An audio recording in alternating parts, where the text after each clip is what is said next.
Alrighty. I know I'm kind of dosing you guys lately with poetry, and not everybody loves it. I get it. Not everybody loves it. We were all raised to think that poetry was gay or pretentious, right? Obviously, that's part of the psyop, but maybe you're not through it yet, and so I understand that. But yeah, I read to you some poetry recently that was not exactly the kind of poetry that you were read as children, right? That's like what most Americans now get, is just they get a little bit of Dr. Seuss when they're a kid, and then that's it. So they don't really acquire an ear for, like, any poetry written after Alexander Pope, which is fine, I guess, in a way.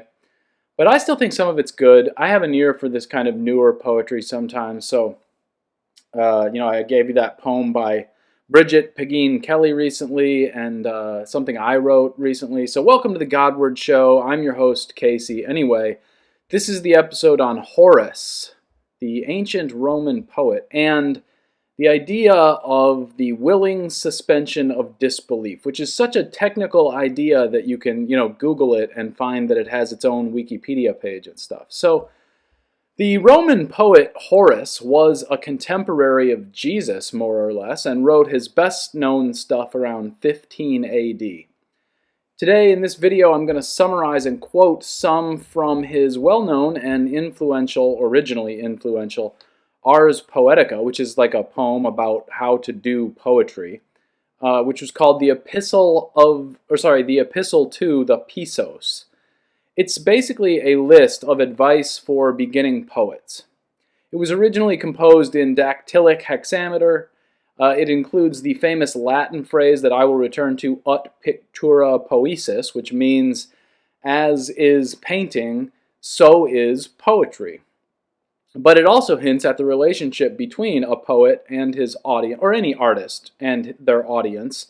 And so, nearer to the end of my remarks, we will talk some about the phrase coined by Coleridge in 1817, but really based on stuff that Aristotle and Horace were talking about, and that is the willing suspension of disbelief.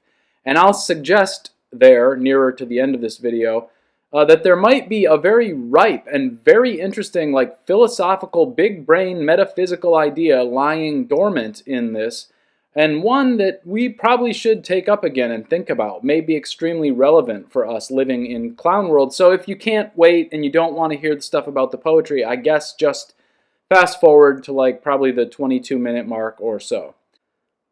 Okay, so the first thing that Horace advises us is that a wrong idea, like a sick man, will be unable to find a form. So don't expect to write a beautiful sonnet, for example, about your half-cocked ethno-monarchist politics or whatever, maybe. More to the point, as, positive advice, Horace says, be your subject what it will, let it merely be simple and uniform. Uniform here means in keeping with the form, but also, I think, at one with itself, or we might say internally consistent or coherent. I suspect that Edgar Allan Poe picked up on Horace's idea in his philosophy of composition, where he talks about the unity of effect. Poe went so far as to suggest that poems shouldn't be so long that they can't be read in one sitting, for this reason. Okay, Horace's next bit of advice certainly goes for any artist, but it also works, as a lot of this advice does, as advice for young men in general. Horace suggests that it's important for us to have a realistic self-assessment of our own skills, okay, and then to produce work that you can reasonably accomplish and, well and effectively. So don't overshoot your mark, He says, quote, the great majority of us poets are misled by the appearance of right. I labor to be concise, I become obscure. Nerves and spirit fail him, that aims at the easy. One that pretends to be sublime proves bombastical. He who is too cautious and fearful of the storm crawls along the ground. He who wants to vary his subject in a marvelous manner paints the dolphin in the woods, the boar in the sea. The avoiding of an error leads to a fault, if it lacks skill. So this is generally why, by the way, I, your humble host, don't write a book, but stick to YouTube videos and blog posts. I don't think I'm really capable of writing a book. I don't have a big enough idea yet, or the chops to pull out all the necessary footnotes and put them in place. You understand? And so I stay in my lane. If you take these, and by the way, I mean, if you take these last two ideas together, the first one about the unity of effect, and then the second one about not overshooting your mark, then you can agree with Horace that you have to master the entire set of skills necessary in your art. Because what good would it do you to be an excellent sculptor, for example, who could form excellent, fingernails or the perfect likeness of hair in brass, if you were then to be incapable of finishing the rest of the form of a man? This also means, for Horace, choose your subject matter carefully. It goes without saying that the subject should be something noble and admirable in Horace's mind. Contrast this with your average piece in a contemporary art museum that usually takes kind of low or profane subject matter now for its content. Really, since the late 19th century, actually. And it makes sense. For Horace at least. How can we imagine someone writing beautifully about an ugly subject matter?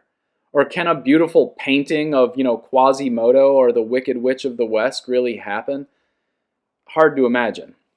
When it comes to choosing words, Horace has some great advice, and he starts with an admirably condensed definition. He says, quote, "This, or I am mistaken, will constitute the merit and beauty of arrangement, that the poet just now say what ought just now to be said, put off most of his thoughts, and waive them for the present." That's a $10 idea, listeners. Say what needs to be said when it needs to be said, and what that means is you have to discard most of the ideas that come into your head. So poetry is, in one important way at least, the art of careful sorting of ideas. You should be discriminating and discerning about which ideas you decide to articulate or which images you show in your painting. The other day I was watching Break the Rules and listening to Gio go off on one of his, obviously grad school inspired rants about Foucauldian power or whatever. But I found myself appreciating and admiring his insistence on deploying multiple big, GRE or LSAT words. I think most of us with imaginations come at some point in our lives to love those sorts of words.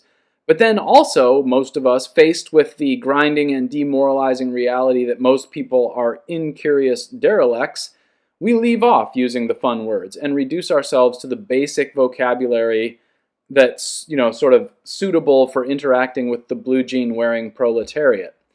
So I'm saying I'm proud of Gio's vocabulary, and I wish I hadn't stopped using those words just to please the smooth brains. Anyway, let me read most of a whole stanza here of Horace's advice about choosing words. He says, "It has been," and oh, by the way, keep in mind as you listen to this that it was originally written as poetry. It was written in dactylic hexameter, and I think that it's hard to translate that exactly. So that's part of the reason that it sounds like it's in kind of high rhetoric. Well, it would have been a poem. It's an Ars Poetica. It's a poem about poetry.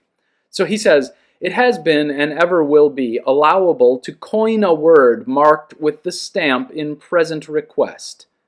As leaves in the woods are changed with the fleeting years, the earliest fall off first. In this manner words perish with old age, and those lately invented flourish and thrive like men in the time of youth. We and our works are doomed to death. Whether Neptune, admitted into the continent, defends our fleet from the north winds, a kingly work, or the lake, for a time unfertile and fit for oars, now maintains its neighboring cities and feels the heavy plow, or the river, taught to run in a more convenient channel, has changed its course, which was so destructive to the fruits. Mortal works must perish. Much less can the honor and elegance of language be long-lived. Many words shall revive which now have fallen off, and many which are now in esteem shall fall off, if it be the will of custom, in whose power is the decision and right and standard of language." End quote. That's both inspiring and depressing, isn't it? And even more so when you think that he wrote that in, his dactylic hexameters. Okay, Horace gives example of each of the different commonly used rhythms and suggests that they all have their uses and each is most appropriate for certain occasions or themes. So he says, for example, a comic subject will not be handled in tragic verse. Speaking of tragedy, it seems tragic to me that none of the section in which Horace talks about rhythm being appropriate for certain occasions makes any sense to us in the 21st century. The closest I can imagine to this is an appeal to using the minor chords in music for sad lyrics and major chords for, happy or romantic themes. But I mean, and like all of us kind of know and feel those sounds, I think. I mean, I hope so, right? Like even just from pop music, you still, even if you've had no music theory instruction, as I haven't, you still kind of know a minor chord when you hear it. You know what sounds right in that sense. But it's clear that in Horace's day, people heard dactyls differently than they heard iambs and spondies and trochees and so on. Just as we hear, the minor chord and major chords differently and kind of know what they're for. There are equivalents, by the way, in other matters that we all kind of know. For instance, so we all know like when someone is overdressed, like or when a necktie is required or when it would be inappropriate, something like that. So there are these things, and they are generally like social constructs or whatever, but they get so deeply embedded that everyone just takes them for granted, and it's, to me, it sort of sucks that we don't have that for the use of language. Our language is kind of completely post-form, Anyway, similarly, when dealing with familiar subject matter, Horace says we should stay true to tradition. So, for example, he says, "If, as a poet, you have to represent the renowned Achilles, let him be indefatigable, wrathful, inexorable, courageous. Let him deny that laws were made for him. Let him arrogate everything to force of arms. Let Medea be fierce and intractable. Orestes in distress."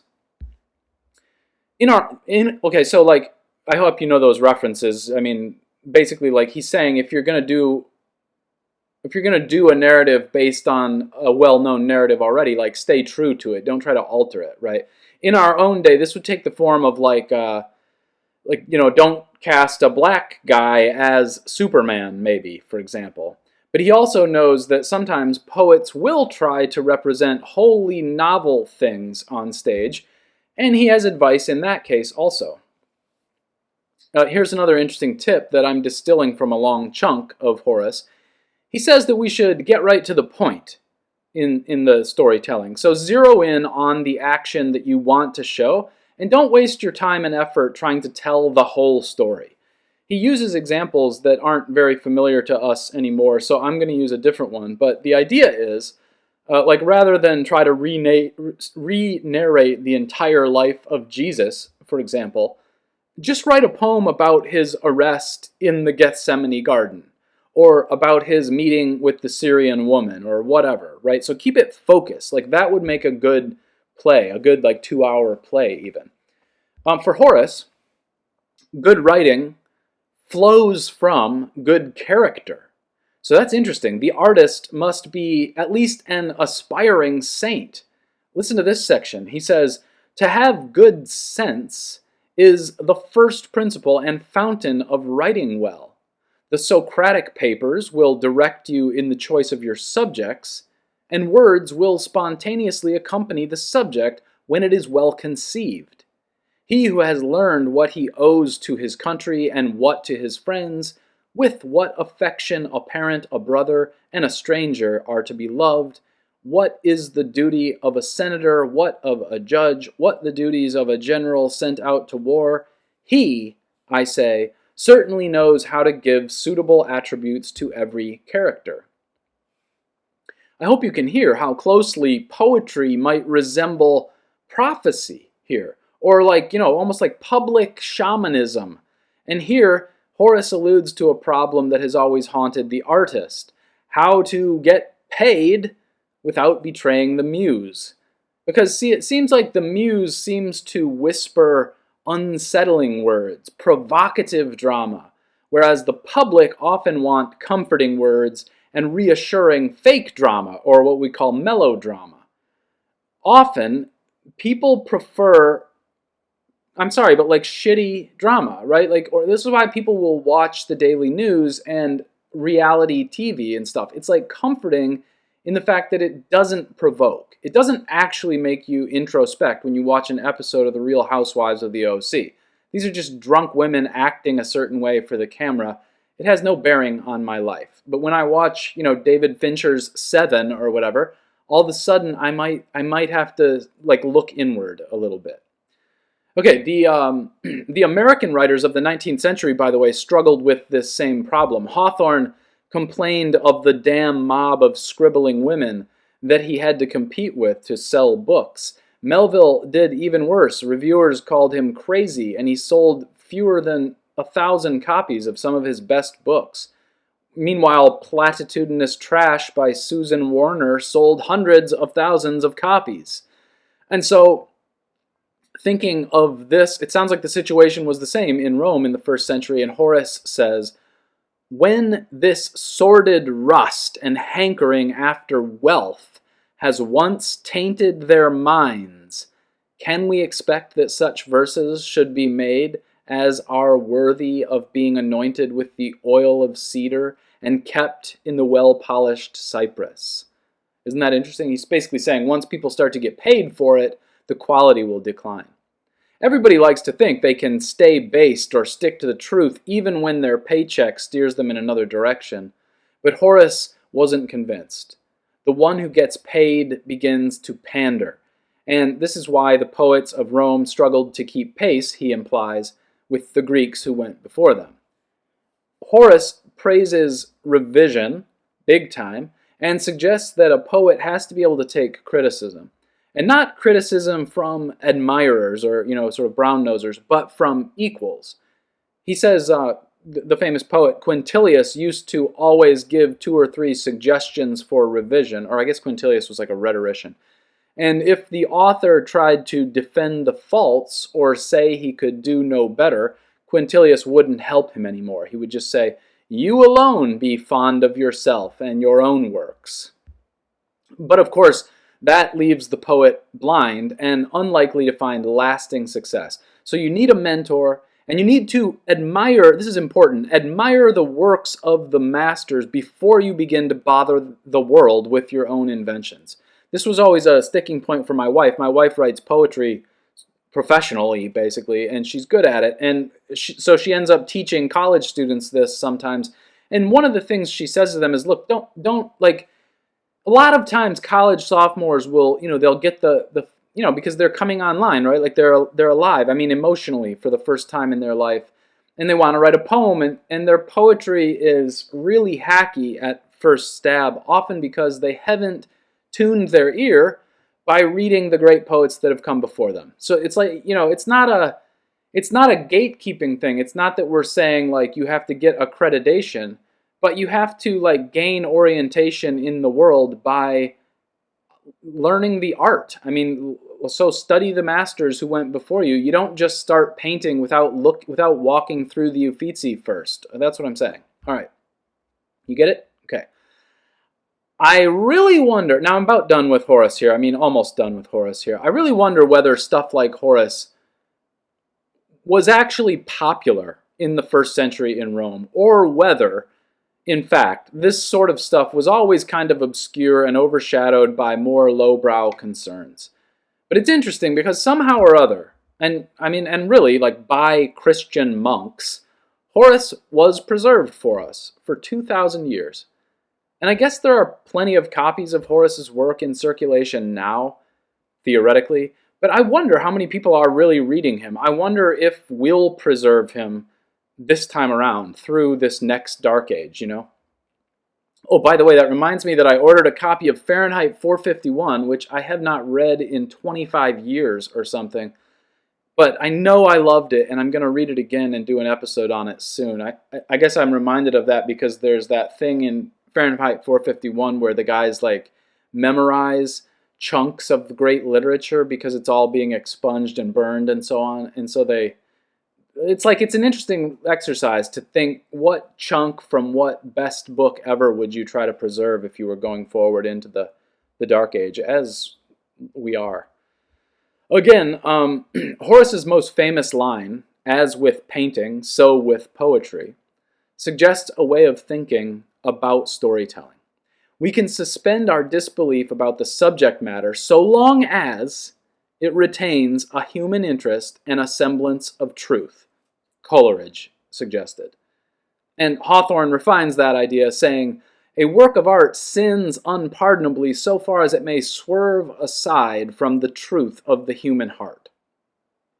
So, for instance, we may not believe in angels, but for the purposes of entertainment and for the catharsis that comes in the narrative, we can put that aside and enjoy the paintings of the angel visiting Joseph, announcing to him the coming birth of Jesus. Okay, we can abide this on the condition that, paradoxically, the angel be done rightly in our judgment, and that his approach to Joseph looks as we think it should look, even if we don't believe in angels, you understand. Or again, when you watch The Truman Show, you of course know that no such experiment has ever existed or ever could exist. The scale and cost of the construction to build that dome and hire all the actors to fool Truman could never be achieved on the meager cash raised by television commercials. It's fake, but it is an interesting thought experiment, isn't it? And so you put aside your disbelief in order to explore the outer edges of a situation that can't quite exist, because you think it maybe represents situations that can exist, smaller scale, right? Or again, think of Kafka's Metamorphosis. We all know that humans do not turn into oversized cockroaches, but for purposes of a good story, we simply go with it. That story is a particularly interesting example because it highlights the obligation to suspend disbelief in the very beginning, when the narrator says, "It was no dream." That is to say, no, really, he was a bug. If we won't suspend our disbelief, we should put the story down. There's no point in continuing only to be the guy. I mean, it'd be like watching a movie about a person whose spouse dies and haunts them as a ghost, and being like, all the way through the movie, being like, there's no such thing as ghosts, right? And just continue saying that in every scene of the movie. It's like, okay, we get it. You don't believe there are actually ghosts, but, maybe the myth of a ghost allows us to explore something about how memory and mourning works or whatever. So just go with it, buddy, right? Maybe watching how Gregor copes after turning into a bug gives us a window into the psychology of life under certain sorts of alienating material conditions or something. In that sense, although we are dealing with supernatural elements, the writer is not swerving from the truth of the human heart, right? Or again, I'm currently watching a show with my wife nights on Netflix the last few days, and it's called The Society. It's pretty entertaining. It's about some high schoolers in Connecticut.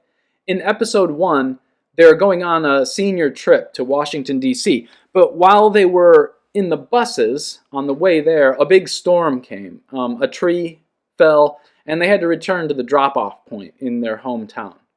So only when they get back into the hometown and the buses drive away, they realize everyone else is gone. Everyone in the town. Their cell phones don't work anymore except among themselves, and the town is now surrounded by dense woods in every direction. I mean, we know this doesn't happen, right, in real life, but we also, as sophisticated viewers, know how to deal with this. We willingly suspend disbelief so that we can enjoy the show. But as I was watching it, this got me thinking. I mean, I hope I've summarized it enough. Can you just imagine that show, right? So there's one episode where the characters sort of debate like how this could be happening, their minds are blown. But then they just start to deal with it. So it becomes a standard Lord of the Flies narrative. By episode 3, everybody just takes it for granted that they're living in an alternative universe or whatever, or an alternate universe. But as I was watching it and enjoying it and suspending my disbelief, I started thinking, imagine if episode 1 sort of remained what it was, or some element of episode 1. Like, imagine that moving into episode 2 and 3, I guess, okay, imagine most of the characters start taking it for granted that they're living in an alternate universe. But now imagine that there are a few characters who resist that. They just don't accept that this is reality. I mean, imagine if even in episode 3 and 4, there continued to be a couple guys who were like, no, y'all, simply don't believe this. It cannot be. This kind of thing does not happen. It must be a dream, or maybe I'm on hallucinogens and this is my hallucination, but this absolutely isn't happening. We are not in an alternate universe. Don't fall for it. That's dumb. Okay, can you imagine that? If that character or those few characters stayed along even through episodes 3, 4, and 5, I don't know. I don't know if you could make it interesting or not. Or again, about 10 years ago, there was this program on computers, maybe 15 years ago, called Second Life. It was like The Sims graphically, but it was basically without a goal. Designers seemed to think it would allow for people to take on an avatar and then interact in digital space, which would allow for remote work or play to take place in, strange or exciting shared digital environments. And I remembered thinking at the time, wow, how dumb. If everybody gets into this, the only way I could participate is to take a Socrates avatar and just walk around in there as Socrates going, hey, you guys know this is all fake. Just a simplified two-dimensional projection of actual reality, right? Don't forget. Try to remember. You're sitting on a couch, right? But I realized that this would just be annoying. I mean, and here's the kicker. Even though it was true, the stuff I was trying to say as Socrates in the fake realm, it would be annoying. Because the participants walking around as avatars in a digital Grand Canyon or ancient Greek theater were voluntarily suspending their disbelief. That was the fun of it for them. And there were lots of them doing it, all kind of getting into the digital reality, all enjoying the escapism, right? To them, having a Socrates walking around in there going, this isn't reality. Try to remember, you're actually sitting in a chair looking at a computer. You're not Joan of Arc, and you're not in the French countryside, and so on. I mean, such constant bubble bursting would be annoying and almost rude. They might even, think about this, make me drink the digital hemlock or turn off my computer if I kept doing it, But okay, I'm getting to my goal here. Recently, while I was watching the archetypal bald head with medieval torturer physiognomy Brian Stelter on CNN go through another segment about how deadly COVID is and about how Trump supporters are in a dangerous cult, which, I mean, they kind of are. But that's when this idea of the willing suspension of disbelief came back to me. I realized that somehow or other, people are basically collectively suspending their disbelief in order to enjoy now not a Greek tragedy, but the daily news cycle. It's as if, no, in fact, it is not as if. It is now actually that real life has been sort of replicated and boiled down and served back to us as a fantabulous melodrama narrative. In the narrative, the oceans are rapidly rising, a plague is raging, Christianity is dangerous. The patriarchy has never loosened its tight grip on the neck of the world. I mean, this is all obviously fake. It's as fake as a man turning into a bug, or as a dead spouse haunting as a ghost, their living spouse. But people are willingly suspending their disbelief. I suspect that it makes their nihilistic existence feel more meaningful if they feel themselves to be involved, however remotely, even if their involvement is only something like wearing a mask or recycling, right, to prevent the sea levels from rising, or the plague from spreading. They are involved. That's the key. In this dramatic world narrative that has gradually taken over. It's a narrative that is increasingly in everyone's mind worldwide. And of course, again, it's fake. It's melodrama. But what happens if you try to resist it? That's right, folks. Do you feel that? You become the guy at the movies who just keeps guffawing loudly, who just keeps saying, "Oh, I'm so sure, zombies," as if, right? And like everyone else in the theater is trying to get into the movie that's about zombies. And so they're kind of like, shut up. Everybody around you is like, the more you keep at it, the more you try to remind them that there's no such thing as zombies, get a grip, the more likely they are to make you leave. They simply will not have their narrative ruined. But here's the thing. Going back even to Aristotle, the entire point of suspending disbelief is to arrive at the catharsis.